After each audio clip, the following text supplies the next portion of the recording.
let's talk about it then. Star Wars reveals, specifically Hasbro, Toy Fair 2020.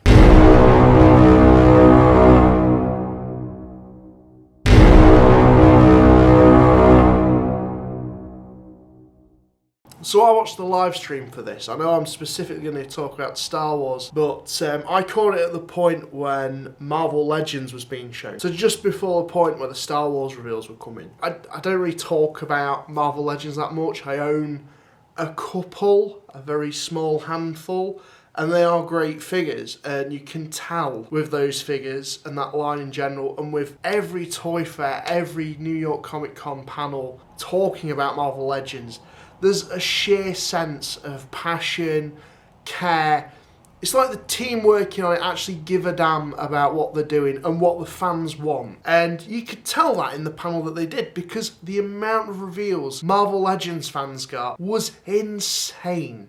So I was sat there watching it, and to be honest, I did kind of know some of the reveals that were going to be coming for Star Wars because a lot of rumours have been circulating. So I was sat and I was thinking, okay, maybe Hasbro might pull it out the bag this year for Star Wars. I mean, just before Toy Fair went on, the whole brand for Star Wars has been a bit in limbo this year. I don't know if many of you were aware, but 2020 could have seen Hasbro lose the license for Star Wars. From what we can gather, they've renewed it, but no real information's really been divulged on how long or how much for, or the terms and conditions and whatnot. That's something I guess we're going to find out in due course. But regardless, Hasbro have the rights to it, which for some is a double-edged sword. Others will be like, that's fantastic news. For me personally, on the one hand, great Hasbro's got it because they can continue lines like Star Wars The Black Series and the Vintage Collection. On the other hand, come on, just do something with the license. Just do something with it. Do something unexpected. And Toy Fair this year did not do any of that particularly. I hate being negative, but when you see the team behind Marvel Legends hyping up the crowd, making all these insane reveals that no one was probably expecting, and then they pass the baton to the Star Wars team, and they're stood there on stage, and they're holding it, and you can see them holding it in the hand, and they're like, this is gonna be great, it's gonna be fantastic. So first things first, Star Wars Mission Fleet. A new line, I say new, it's basically an improvement from Galactic Heroes, which is more a kid-specific line, which is fine, nothing wrong with that. But they're like these vehicles which come with figures, and they're fine, just not for me. They're designed for a younger market. I'm sure some people will want them. They then reveal some Galaxy of Adventure stuff. 5-inch, a little bit smaller than 6-inch, but between 3-4-inch. I honestly don't get why they've introduced this line, to be perfectly honest, other than to tie in with the YouTube animated series thing they've been doing. Because we've already got 6-inch, we've already got 3-4-inch. Why do we need another line? If you like it, no digs at you, but it just isn't selling, and you do kind of sit and wonder and think that shelf space could be going to something worthwhile. But regardless, they did implement into this line at Toy Fair Ahsoka and a clone trooper with the Ahsoka battle markings on, which is super cool. But why can't we have a 3-4-inch Clone Wars Return line with some greatest hits figures, because you've already got the sculpts. Reintroduce some old figures that, you know, can get people start collecting those again, or so that people like me can either also fill gaps, but get figures that work with that scale and styling that you originally produced. I know it's been years, but you can do it. You've got the sculpts. It's a cheap way to just reproduce sculpts, and it actually serves a purpose. And to not implement characters like that into that line when people already have them figures, they then have to buy a new line. I could go on. I'm just going to completely move away from this because that's what Hasbro did in their presentation. They glossed over these really menial, pathetic lines, and don't even get me started on the Bobbler one. Don't, because I can't even tell you what demographic that assortment's aimed at, but it's there, clogging up pegs once again that we really do not need. This is literally how their presentation started. It was like rushing through this, so I was thinking, okay, they're going through this really fast because they've got a lot of big reveals for Black Series and Vintage Collection. And we get to that point, yeah, there was some really good reveals. First and foremost, the Retro Collection. Now granted, I haven't actually picked any of those up, at least from the New Hope line they released last year. It's a great nostalgic line. I like it. If I could get my hands on it again, I would love to get the Boba Fett they're releasing this year. That's probably one of the main ones I would get if I was inclined to do so. For me personally though, it's more of I'd want the real thing rather than a repro, but that's nothing against the repro. There's 6 figures coming in that line: Luke, Yoda, Leia, Boba Fett, Han Solo, Lando Calrissian. At the same time though, I do think it's another line of characters that we've already got. It's reproduction of sculpts we've already had, but it does serve a purpose. It's celebrating the anniversary of Empire Strikes Back. And to put the cherry on the cake of it, they're doing what they did with the New Hope line, where they released the board game with the Tarkin figure, which was all very retro styled.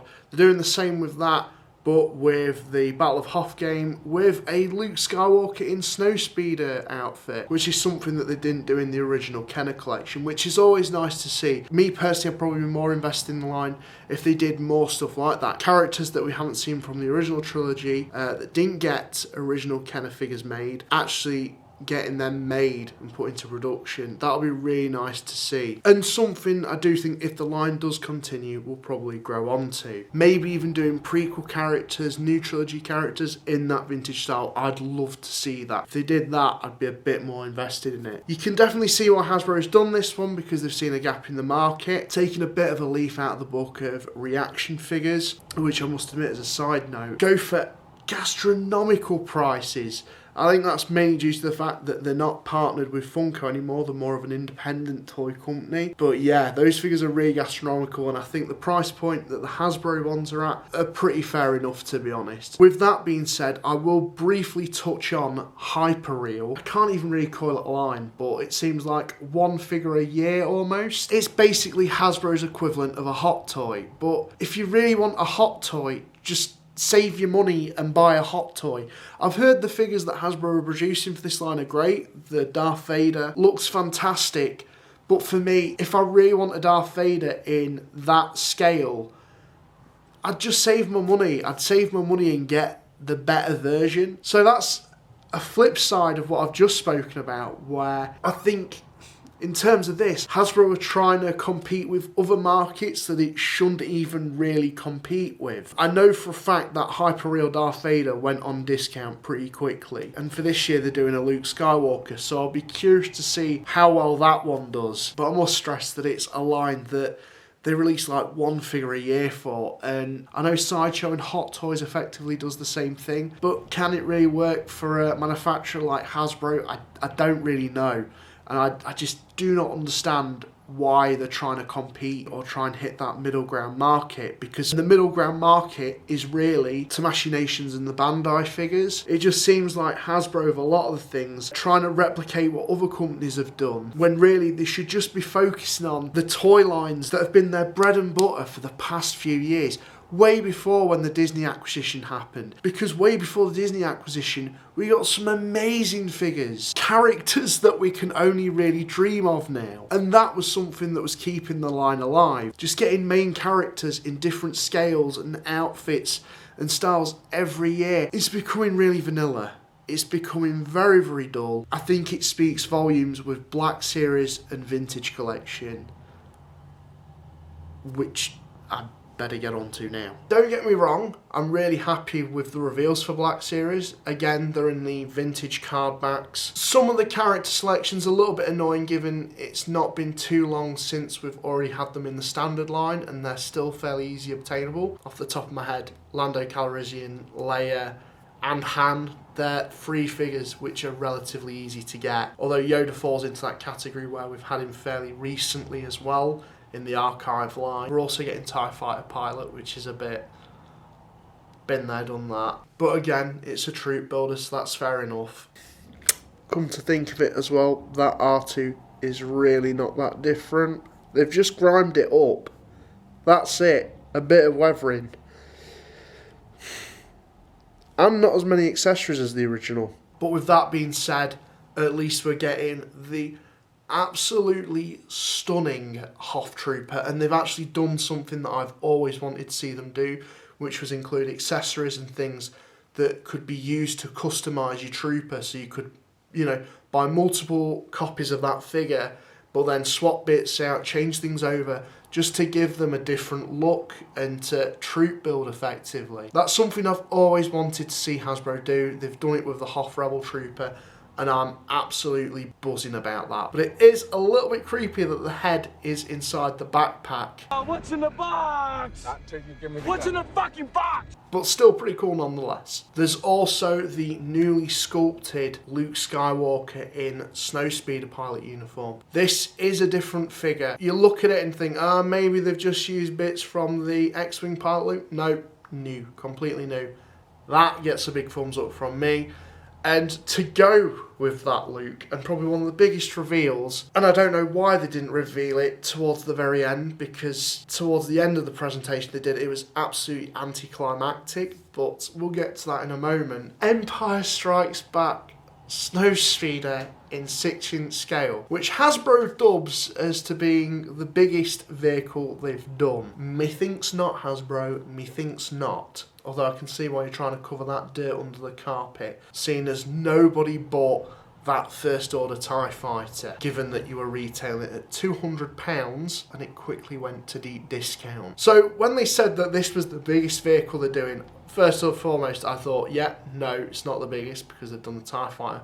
But I was thinking, oh dear God, how much are they going to be charging for this? To my surprise, it was actually fairly decent. A lot of online retailers have the 6-inch Snowspeeder priced at £92 or so, which is actually really good, given the fact you're getting a vehicle which is a hell of a lot bigger size than these speeder bike vehicles they've been making, and the fact that you get a figure as well. It's a really, really good deal, particularly with the features. I think this is one I'm gonna have to try and bite the bullet on and get. Although that means I do have to get the Snowspeeder pilot Luke to go with it to have the set fully complete. But the thing that I really don't get, just to move away from Black Series, is the fact Hasbro revealed a 334-inch vehicle, Boba Fett Slave 1, which I was sat there thinking, oh God, I need that. It's like, you know what, it's a toss between these two vehicles, 6-inch Snowspeeder or a vintage collection Boba Fett's Slave 1. And I thought, okay, so if the Snowspeeder's priced at that, then surely Slave 1 isn't going to be priced up too badly. How wrong could I be?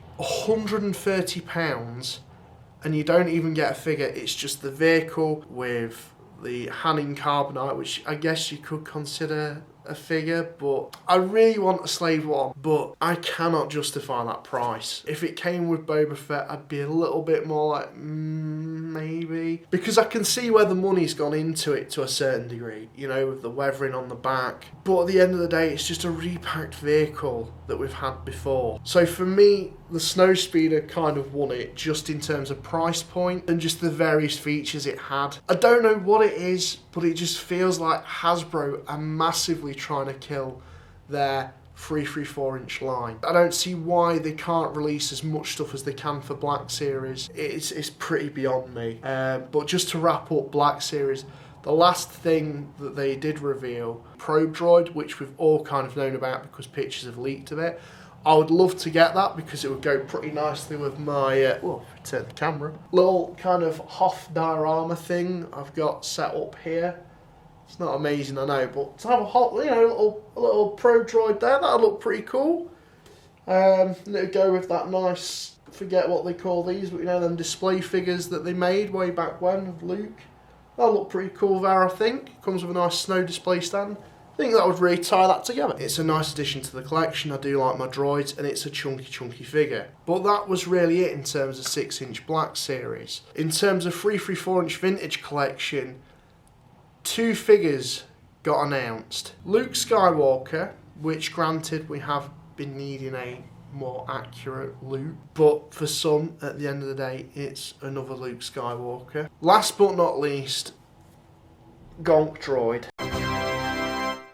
which, to be fair, we have been wanting, but to end your action figure presentation on saying, here it is, Gonk Droid, is a massive, massive dead note to end on, in all fairness. But don't worry guys, they've got more reveals coming on throughout the year, in particular for when Star Wars The Rise of Skywalker comes out on home release, although that necessarily won't include characters from that film in the assortments. Yeah, I guess we've got to wait throughout the year. May the 4th, you know, that day, Star Wars Day. Home release of Rise of the Skywalker, and I guess San Diego Comic-Con for any more reveals. And that's it. So they've bought the license back, and that's all they had to show. It's just such a wasted creative license. Hasbro really needs to pull its head out its arse. You don't just have fans of the original trilogy. You have fans of the prequels, you have fans of the Clone Wars, and for God's sake, the fact that they had nothing really for Clone Wars was just unforgivable. It's the week that Clone Wars was going live. If they were real fans, they would know. They would know that Clone Wars was coming and they should reveal something for that. I guess they did with Ahsoka, but for actual, like, you know, Black Series collectors and 334-inch collectors, something to get them hyped because Clone Wars is back. And they couldn't even do that. I don't know. I don't get what the point is of staggering these reveals throughout the year is actually achieving. And not only that, but just the amount of lines they're doing, the amount of toy lines, the amount of confusion I could see from people as to saying, well, is this 334-inch now, or is that part of... I mean, I could kind of work it out myself, but for the general collector or general consumer, it's just a minefield. Stick to like 2 or 3 things. Forget about the wacky bobblers and rubbish like that. Mighty Mugs, nobody cares. It's tat. Nobody wants it. I don't think Toy Fair was a massive duff for Star Wars. I think the presentation could have been better in terms of what they revealed and when. But anyways, that's just my opinions. I won't ram my opinions down your throat anymore. Let me know what you guys think, because I'm genuinely interested. Am I wrong? Am I right? Let me know in the comments below, and thank you very much for watching.